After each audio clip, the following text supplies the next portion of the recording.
네, 지금부터는 투자해놓은 시간 통해서 이슈별로 종목별로 투자 전략 한번 세워보겠습니다. 오늘 함께할 두 분은요, IS의 김태성 본부장, SB 인베스트먼트 이주호 본부장 두 분과 함께하겠습니다. 어서 오세요. 네, 안녕하세요. 네, 또 마지막 순서로는 탑픽주가 준비되어 있습니다. 오늘 두 분의 탑픽주 저희가 마지막 순서로 한번 공개해 보도록 하겠고요. 각 섹터별로 이슈별로 저희가 투자 전략 세워보기에 앞서서 시장 이야기부터 간단하게 하고 넘어가 보겠습니다. 이재명 정부의 출범 첫날인 오늘 코스피 지수가 현재도 2% 넘게 급등하면서 연고점을 돌파했습니다. 세론이 나올 줄 알았던 정책주들도 오늘 강하게 상승하면서 지금 코스피, 코스닥 지수 모두 다 좋은 흐름을 보여주고 있는데요.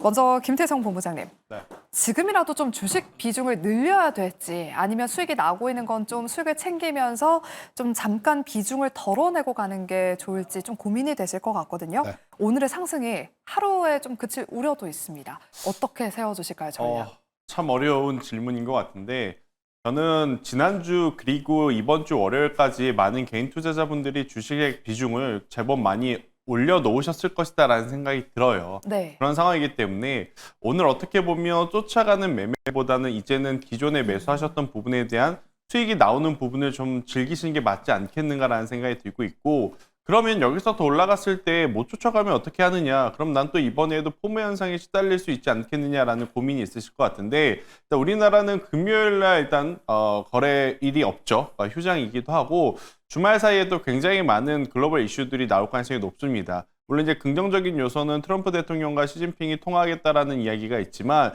지금 파월 연준의장과 미국의 이야기가 계속해서 지금 맞다 아니다 여러 가지 방안으로 지금 이야기가 나오고 있는 부분이 있거든요. 그래서 이번 주는 우선 기존에 먼저 투자를 하셨던 비중과 종목군들에 대한 수익을 즐기실 때라고 저는 보여지고 있고, 대신에 이번 주 주간 단위로 외국인들의 수급이 좀 많이 들어온 종목군들 같은 경우에는 다음 주, 그러니까 차주의 흐름을 보시면서 비중을 확대할 것인지 말 것인지 고민을 하는 게 오늘 시장에서는 더 맞는 전략이 되지 않겠는가라는 의견을 드려보도록 하겠습니다.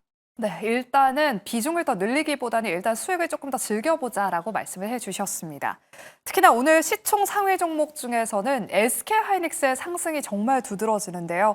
현재도 5% 넘게 상승하고 있고요. SK하이닉스가 21만 9천 원 구간에 움직이고 있습니다.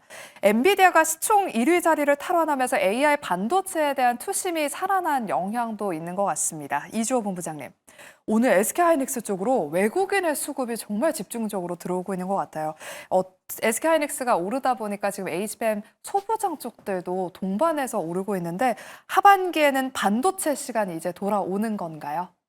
아무래도 지금 AI 산업의 성장 속도 자체가 굉장히 빠릅니다. 그리고 AI 산업이 성장하면서 가장 크게 같이 성장할 수 있는 게 바로 AI 반도체이기 때문에 이러한 부분에 있어서 좀 기대감 속에서 좀 상승이 나오고 있고, 그동안 사실 미중 갈등부터 시작해서 여러 가지 대내적인 상황으로 반도체 관련 종목군들이 많이 못 올랐습니다. 그렇기 때문에 이에 대한 수의 기대감, 그리고 이제 새로운 정부가 계속적으로 얘기하는 게 AI 산업에 대한 부분이기 때문에 이러한 부분까지 맞물리다 보면은 저는 계속적으로 상승이 나올 것으로 예상을 하고 있고요. 특히나 하반기에는 좀 반도체 섹터에서 본격적인 상승이 나오지 않을까 이렇게 생각하고 있고, 그리고 이제 새롭게 당선된 대통령께서 이제 증시 부양에 대한 의지가 굉장히 강하다 보니까 만약에 코스피라던가 코스닥이 좀 지수가 오르기 위해서는 반도체 섹터에 대한 상승이 좀 나와줘야지 좀 지수가 더 강하게 올라갈 수 있다고 생각하기 때문에 아무래도 저는 이제 4차 산업의 베이스가 되는 AI 반도체, 특히나 반도체 섹터가 이제는 좀 상승할 수 있지 않을까 이렇게 보고 있기 때문에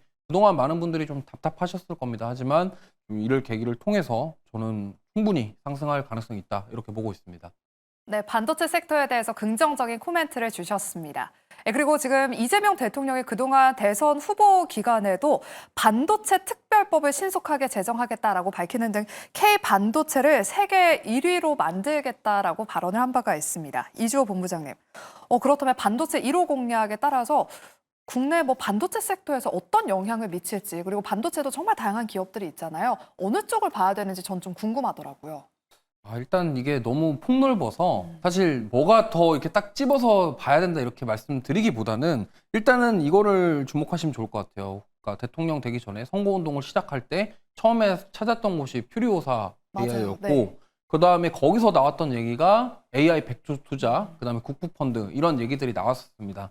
그러면 결국에는 퓨리오사 AI 같은 경우가 대표적인 이제 팹리스 쪽 관련된 기업이고 설계, 그다음에 MPU와 관련된 기업이기 때문에 아무래도 이 시스템 반도체 쪽으로 좀 집중을 해보시는 게 좋을 것 같아요. 그러면 국부 펀드가 조성이 되고 이런 AI 반도체 육성에 대한 부분들이 계속적으로 얘기가 나오고 정부에서 밀어준다. 그러면은 어쨌든 우리나라는 지금 시스템 반도체가 좀 약하기 때문에 이러한 쪽에서 수혜를 받을 가능성이 굉장히 저는 높다라고 생각을 하고 있습니다. 그래서 저는 만약에 이제 뭐 단기적으로 어떠한 상승보다도 좀 시간을 두고 기간을 두고 좀 모아가시는 전략을 세워본다고 한다면 지금 아무래도 시스템 반도체 쪽으로 보시면 좋겠고 그 중에서 저는 과거에 이제 MPU와 관련돼서 가장 좀 상승이 과거에 나왔었던 오픈 엣지 테크놀로지라든가 에이지 테크놀로지 이런 쪽으로 좀 디자인하우스와 관련된 기업들 좀 보시면 좋겠고요. 대장 역할을 했었던 가온칩스도 마찬가지고 이러한 쪽으로 좀 MPU와 설계와 관련된 기업들이 아무래도 이러한 정책과 맞물리면서 좀 상승이 나오지 않을까 이렇게 생각을 하고 있기 때문에 오늘 디자인하우스 관련 종목군들도 일제히 상승이 나오고 있거든요. 그러다 보니까 시스템 반도체 그리고 반도체 디자인하우스 이런 쪽으로 좀 관심을 가지시고 보시면 어떨까 이렇게 생각하고 있습니다. 네, 퓨리오사 AI 테마와 함께 시스템 반도체, 디자인 하우스 쪽 눈여겨보자라고 말씀을 해주셨습니다. 이렇게 반도체 쪽 전략은 여기까지 세워보도록 하겠고요. 오늘 시장의 주인공은 바로 AI입니다. 이제 이재명 대통령의 공식 임기가 시작되면서 AI 정책이 본격화될 것이란 기대감이 더해지고 있는데요. 현재도 코나 테크놀로지 20% 넘게 급등하고 있고요. 솔트룩스도 좀 상승 탄력이 둔화되는가 싶더니 다시금 지금 시세가 붙으면서 21% 넘는 급등세를 보이고 있습니다. 김태성 본부장님, AI 소프트웨어 관련주 계속해서 봐야 된다라고 저희가 대선 이 투표 전부터 이야기를 했었어요. 네. 지금은 AI 소프트웨어 관련주들 어떻게 좀 대응을 해봐야 될까요? 일단 지속적으로 좀 봐야 되긴 하겠죠. 결국 이제 현 정부에서 밀고 싶은 산업, 그리고 이제 그 산업의 중심에는 사실 AI가 우리나라만의 이야기가 아니라 글로벌적으로 지금 산업의 중심이 되는 근간이기 때문에 여기에 투자의 속도를 줄인다, 투자의 규모를 감축한다, 이건 있을 수 없는 일이다라는 생각은 저도 하고 있어요. 그래서 많은 투자자분들은 해당 관련 종목군들에 대한 관심도는 계속 가지고 가셔야 된다. 하지만 여기서 이제 중요한 포인트는 뭐냐면 일단 우리나라는 조금은 아쉽지만 소프트웨어보다는 하드웨어에 더 강점을 가지고 있습니다. 그러다 보니까 HBM이니 아니면 장비주라든지 이러한 기업들이 먼저 좀 부각을 받았었던 상황이었고 일단 정부 차원에서 정책 차원으로 지금 소프트웨어에 대한 어떤 이제 지원들이 오게 된다면 내수적으로 이제 정부 정책에 대한 계약 건수가 체결이 됐다거나 아니면 해외 쪽으로 이제 수주 건수가 있는 쪽에 대한 관심도를 더 높여볼 필요가 있습니다. 오늘 같은 경우에는 기존의 주도주라고 좀 불리웠던 솔트룩스라든지 코난 테크놀로지와 같은 기업들이 상한가 혹은 박스권을 돌파하기 직전의 모습을 보여주니까 2등주, 3등주들도 마찬가지로 지금 이제 움직여야겠다라는 생각이 많은 것 같아요. 하지만 시간이 지나면 지날수록 결국 실제 계약 건수가 있는 기업, 그러니까 실제 기술력을 가지고 있는 기업과 그 기술력을 바탕으로 어떻게 보면 돈을 벌어들일 수 있는 구조가 이미 준비되어 있는 기업들에게만 수급에 쏠릴 가능성이 높기 때문에 이 부분을 잘 추리셔야 될 것 같고요. 그 기준으로 본다면 솔트룩스, 코난 테크놀로지, 마음 AI 그리고 이제 저는 엠로까지 한번 보시는 것도 괜찮지 않겠는가. 셀바스 AI도 최근에 보면 점점 이제 수주 계약에 대한 이야기들이 좀 나오고 있는 만큼 이쪽은 지금 당장의 어떤 테마적인 흐름도 물론 있겠지만 장기적으로 투자를 했을 때 누가 더 길게 살아남을 수 있을까 이 고민을 해보는 것도 투자의 포인트가 될 수 있겠다는 의견을 드려보도록 하겠습니다. 네, 그럼 다음으로는 저희가 이재명 정부에 따른 정책주 이야기를 나눠보겠습니다. 이재명 대통령이 취임 이후 상법 개정안 관련한 법안을 한 2, 3주 안에 신속하게 처리하겠다라고 밝혔습니다. 밸류업에 대한 기대감이 커져가면서 오늘 지주사 관련 종목들 정말 급등하고 있고요. 이 밖에 증권주들도 오늘 좋은 흐름을 보이고 있습니다. 이주호 본부장님. 추가 상승 가능할지 지금 들어가기엔 조금 부담스러운가 싶기도 하는데 워낙 바닥권에서 지금 올라가고 있잖아요. 어떻게 보실까요? 솔직히 지금 따라 들어가기 좀 부담스럽긴 한데 저는 여기서 멈추지는 않을 것이다 이렇게 생각을 하고 있고요. 특히나 앞서 말씀드린 것처럼 지금 증시 부양에 대한 의지가 되게 강하시기 때문에 이 부분에 있어서 굉장히 속도를 낼 가능성이 높다. 그리고 작년에도 이제 밸류업 관련해서 얘기가 나왔을 때 저 PBR 관련주들의 상승 탄력을 보면은 이번에는 본격적으로 좀 상승이 나올 가능성이 높지 않을까. 그렇다고 한다면 이 상법 개정이라던가 이런 PBR 관련 종목군들의 대표적인 지주사 그리고 만약에 증시가 조금 부양책이라던가 이런 것들이 본격적으로 나오게 된다고 한다면 아무래도 거래에 대한 부분들 이런 것들을 생각해 봤을 때 증권주들이 수혜를 볼 가능성이 높기 때문에 이러한 것들이 더해지면서 지금 지주사, 증권주 이런 쪽으로 좀 수급이 몰리고 있다 이렇게 보시면 좋겠고요. 그 외에 이제 저 PBR과 관련되어서 뭐 보험이라던가 이런 쪽도 지금 계속적으로 상승이 나오고 있습니다. 그래서 단순하게 지주사만 보시기보다는 과거에도 현대차가 저 PBR을 통해서 시세가 나왔던 것처럼 저 PBR 매력이 있는 종목군들 그리고 증시 부양이라던가 상법 개정을 통해서 수혜를 볼 수 있는 종목군들 좀 옥석 가리기가 필요할 것 같고 그에 가장 크게 수혜를 받을 것으로 예상되는 종목이 대장주로 등극할 가능성이 높기 때문에 이 안에서도 수급 이동이 빠르게 이루어질 것이다라는 점을 참고하시면서 저는 여기서 멈추는 것이 아니라 물론 단기적으로 조정이 나올 수는 있겠지만 계속적으로 상승할 여력이 충분히 있다라고 말씀드려보도록 하겠습니다. 네. 일시적인 조정은 있을 수 있겠지만 추가적인 상승세는 기대해 볼 만하다라고 말씀을 해주셨습니다. 다음은 원전주 이야기 나눠보도록 할게요. 그동안 이재명 대통령이 신재생 에너지 정책을 강조하자 오늘 장 초반에는 뭐 두산 에너빌리티나 BHI 같은 원전주들이 다소 주춤했는데요. 현재는 상승 탄력을 더해가면서 두산 에너빌리티 4% 가깝게 상승하고 있고요. BHI도 2% 가까운 상승세를 보이고 있습니다. 김태성 본부장님, 메타가 최근에 미국의 원전 기업과 계약을 맺었다는 소식이 들려오면서 이제 원전은 전 세계적으로 좀 거스를 수 없는 그런 트렌드가 된 것 같아요. 우리나라도 좀 그렇지 않을까 싶은데 원전주들은 지금 구간에서 어떤 대응 전략이 필요할까요? 일단 없으신 분들은 분할 매수를 생각하셔서라도 일정 부분의 비중은 꼭 매수를 하시는 게 맞을 것 같다는 생각이 듭니다. 그러니까 여러분들이 단기적으로 볼 종목과 중장기적으로 투자의 관점으로 볼 종목을 이제 구별을 할 때 저는 어떤 부분을 보셨으면 좋겠냐면 우리나라만의 국한된 이야기 산업이냐 아니면 우리나라를 포함해서 전 세계가 지금 바라보는 산업이냐 이 부분을 좀 체크를 하셔야 되는데 원전 같은 경우에는 우리나라만 이야기를 하는 것이 아니죠. 우리나라를 포함해서 중국도 미국도 유럽도 전 세계가 원전 전력이 필요하다라고 이야기를 하고 있고 특히나 이 앞단에 있는 AI의 데이터 센터를 책임지고 있는 미국의 글로벌 빅테크 기업들이 너도 나도 할 것 없이 원전 에너지에 대한 투자를 하고 있고 실제로 메타와 마이크로소프트 같은 경우에는 이 콘스탈레이션 에너지라는 기업에 20년 동안 일정한 어떤 기가와트의 원전, 그러니까 전력을 받는 그런 계약을 체결을 했기 때문에 20년입니다. 2년도 아니고요. 그렇기에 저는 관련주들에 대한 시선은 중장기적으로 봤을 때는 포트 안에는 저는 꼭 있으셨으면 좋겠다는 생각이 들어요.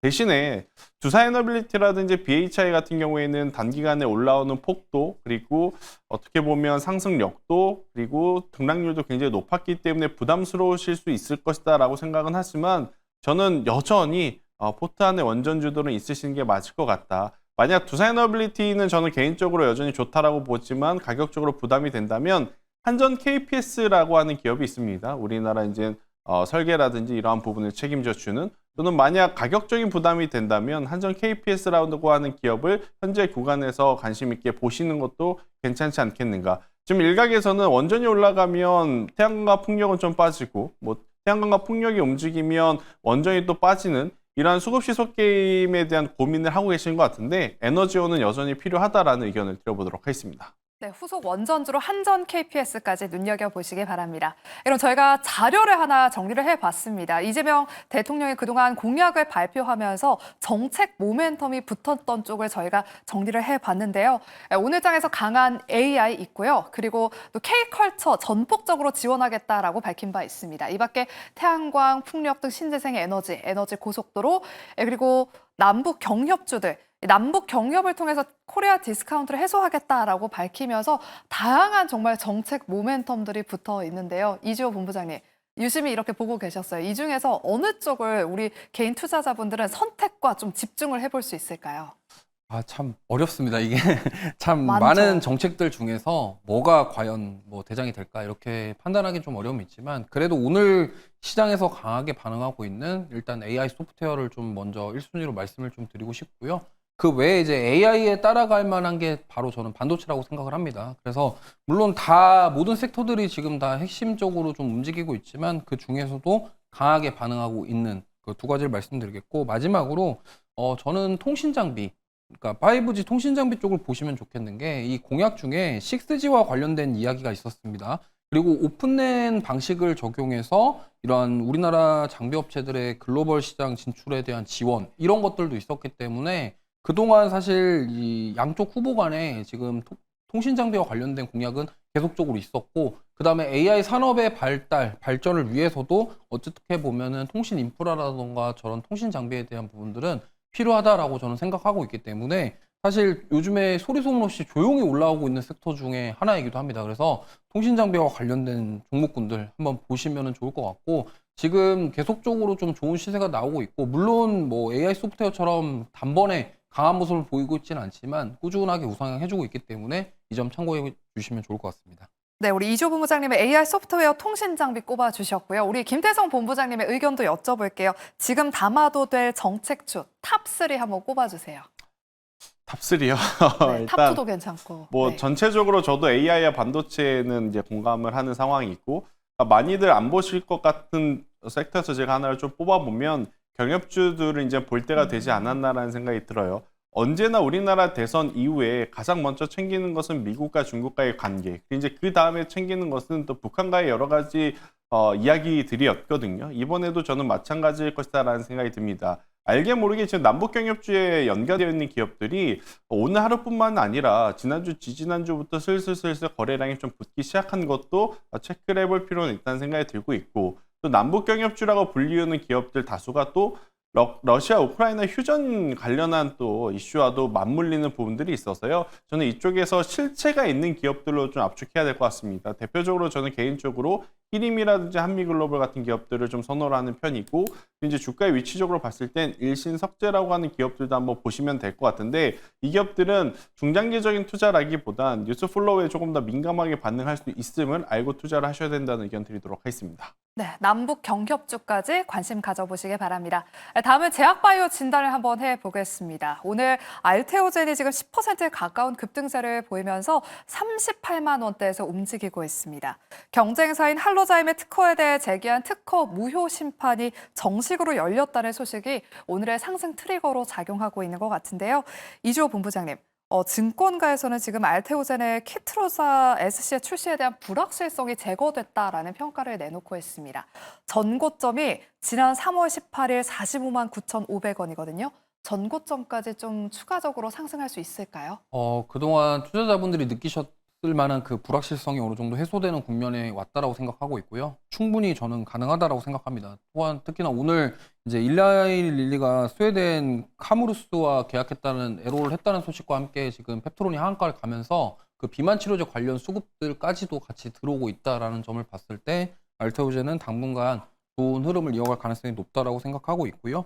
뭐 사실은 지금 그동안 많은 모멘텀들이 있었고 사실 대장 역할을 해왔기 때문에 여기서 만약에 또 의미 있는 기술 이전이라던가 이런 것들이 나온다고 한다면 충분히 고점을 돌파하면서 더 상승할 가능성은 있다 이렇게 보고 있습니다. 네, 시장에서 제2의 알테오젠, 제3의 알테오젠을 찾았던 게 엊그제 같은데 또 알테오젠도 추가적인 상승, 전고점까지 회복할 수 있길 한번 기대해 보겠습니다. 그리고 방금 우리 본부장님이 말씀해 주셨던 펩트론 이야기를 좀 나눠보도록 할게요. 지금도 여전히 펩트론이 하한가에 거래가 되면서 16만 1,000원대 머물고 있습니다. 지금 매도에 남아있는 잔량도 좀 어마무시한 상황인데요. 김태성 본부장님. 네. 기술 이전이 불확실해진 것 아니냐라는 우려가 불거지면서 지금 하한가로 지킹한 것 같습니다. 네. 제약바이오의 투심에도 좀 영향을 미칠 것 같은데 앞으로 제약바이오 투심의 방향성은 어떻게 보고 계실까요? 결국 이제 글로벌 빅파마들과의 마지막까지 가는 흐름들은 참 어렵다라는 것을 한 번 더 여실히 느끼게 해준 이슈가 아닌가라는 생각이 듭니다. 정말 다행스럽게도 대신에 오늘 알테오젠이 지난 주말 사이에 좋은 이야기가 없었다면 제약바이오 전체적으로 투심이 악화가 될 가능성이 높다 생각이 들어요. 하지만 앞서 이제 이조 대표님께서 이야기하셨다시피 펩트론의 실망감을 알테오젠의 이제 긍정적인 요소가 어느 정도 커버를 해주는 상황이라서 제약바이오 전체가 안 좋다라기보단 펩트론 혹은 비만 당뇨 치료제에 국한된 조정이 아닐까라는 생각이 듭니다. 일단 지금 이 이슈를 좀 살펴보면 펩트론 CEO는 이런 이야기를 하죠. 카무루스라고 하는 기업의 기술과 우리의 스마트 대포 기술은 엄연히 다르다. 특히나 이제 기술적으로 발전 단계를 봤을 때 그들의 기술보다 우리의 기술이 월등히 앞서 있는 상황이기에 일라일리하고의 이제 계약은 충분히 가능하다라는 이야기를 했지만 시장에서는 이런 말이 잘 먹히고 있지 않는 것 같아 보이거든요.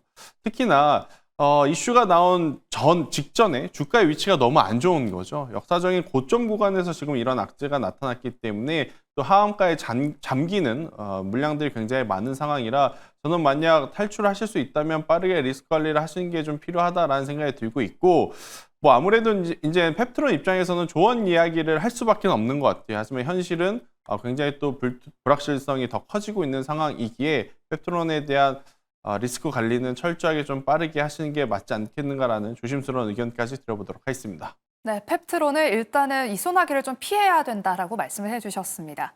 마지막으로 저희가 한중 관계 개선과 관련해서 이야기 나눠보도록 할게요. 이재명 정부가 출범하면 한중 관계가 개선될 수 있다는 기대감 역시 모아지고 있습니다. 오늘 한한령 해제 수혜주로 거론되는 업종들이 오르고 있는데요. 대표적으로는 오늘 화장품주들이 또 강세를 보이고 있습니다. 이주호 본부장님. 이미 관세 무풍지대 그리고 대선 전 기대감으로 많이 올랐는데 더 오를 자리가 좀 남아있는지 궁금합니다. 사실 가격적인 부담감이 있어서 네. 좀 차익 매물이 나올 수는 있겠습니다만 좀 중장기로 봤을 때는 충분히 계속적으로 상승할 가능성이 있다고 생각합니다. 그동안 근데 이제 변수는 이거죠. 우리가 기대했던 한한령 해제 아니면 완화 시그널이 확실하게 나와줘야 되는데 과연 그게 될 것이냐에 대한 부분인데 만약에 기대했던 것만큼 좋은 결과가 나오지 못한다고 한다면 강한 실망 매물이 나올 수도 있다는 점 참고하시면서 보시면 좋을 것 같습니다. 네, 알겠습니다. 그럼 마지막 순서로 이제 두 분의 탑픽주 한번 공개해 보도록 할게요. 김태성 본부장님, 오늘 저희가 정말 다양한 섹터들을 다뤄봤습니다. 오늘 준비해 오신 탑픽주는 어떤 기업일까요? 일단 앞서 오프닝 때도 지금 사는 게 맞냐 아니냐에 맞아요. 대한 질문을 주셨는데 저는 만약 지금 안 사면 포모 현상에 시달릴 것 같다라고 느끼시는 분들은 오늘 제가 좀 준비한 리노공업 같은 경우에는 현재 구간에서도 좀 보셨으면 좋겠다는 생각이 듭니다. 오늘 지금 SK하이닉스가 올라가는 이유는 이제 여러 가지가 있겠죠. 지난 이틀 동안 월요일과 화요일 동안 미국장의 상승 그 중심에 엔비디아가 있었다라는 부분도 있겠으나 조금 더 이제 디테일하게 세부적인 모습을 보게 되면 D램의 가격이 올라왔다라는 게 첫 번째 있고 이제 두 번째로 1분기 기준으로 삼성전자의 어떤 D램 점유율을 SK하이닉스가 넘어갔다라는 포인트도 있습니다. 그리고 이제 여기에 우리가 웬만한 반도체 기업들이 좋으니까 잘 체크를 하지 못했던 부분이 뭐냐면 마이크론의 최근 상승세가 굉장히 두드러지고 있다는 것. 이제 이것도 D램 점유율을 보면 잘 알 것 같은데 지난 4분기 대비해서 올해 1분기 D램 점유율이 약 2%나 가깝게 올라왔더라고요. 그만큼 또 2등으로 내려간 삼성전자를 빠르게 추격하고 있다는 겁니다. 그러면 여기서 이제 투자자분들의 고민은 삼성전자냐 SK하이닉스냐 아니면 마이크론이냐 이 고민을 하실 것 같은데 저는 그것보다 삼성전자에도 SK하이닉스에도 마이크론에게도 공급이 가능한 부품사가 있다면 그 부품사를 공략하는 게 맞다라는 생각이 들어서 저는 거기에 이제 부합하는 리노공업을 현재 구간에서 가장 매력적인 기업이다라고 좀 말씀드릴 수 있을 것 같고요. 가격적으로 보면 4만 원이라고 하는 가격대를 손절 라인을 잡았을 시에 저는 작년 5월 달에 이제 기록했던 고점 부분인 5만 5천 원을 1차 목표가로 한번 제시드려 보도록 하겠고요. 저는 충분히 5만 5천 원 넘어갈 수 있는 지금 기술력과 영업이익률을 보유한 기업이라는 의견 드리도록 하겠습니다. 네, 시장에서 소외되고 싶지 않다 하면 이 리노공업도 꼭 보자라고 말씀해 주셨습니다. 이어서 우리 이주호 본부장님의 탑픽주도 바로 공개해 볼게요. 네, 저는 아까 말씀드렸던 5G 쪽에서 가져왔고요. 네. RFHIC라는 종목 가져왔는데 일단 동사 같은 경우는 5G 통신 장비 중에서 미국의 생산 시설을 가지고 있는 유일한 기업 중에 하나입니다. 그리고 고객사로 삼성전자, 노키아, 에릭슨 등을 가지고 있고요. 특히나 오픈랜 사업과 관련해서 수혜를 가장 크게 볼 가능성이 있는 게 바로 무선통신 증폭기 관련 사업을 하고 있는데 이 회사는 이 하나의 사업만 하고 있습니다. 이러한 점들이 매력적이고 그리고 방산, 특히나 LIG 넥슨과도 고객사를 가지고 있기 때문에 이런 통신이 방산 쪽으로도 연결될 수 있다는 점 참고하시면 좋을 것 같습니다. 그래서 목표가는 25,000원, 손절가는 17,000원 제시를 해드리면서 한번 지켜보시면 좋을 것 같습니다. 네, 최근에 통신장비주도 흐름도 굉장히 좋습니다. 미국 통신장비 시장 개화의 국내 대표 수혜주다라고 꼽아주시면서 오늘 RFHIC를 탑픽주로 소개해 주셨으니까요. 눈여겨보시기 바랍니다.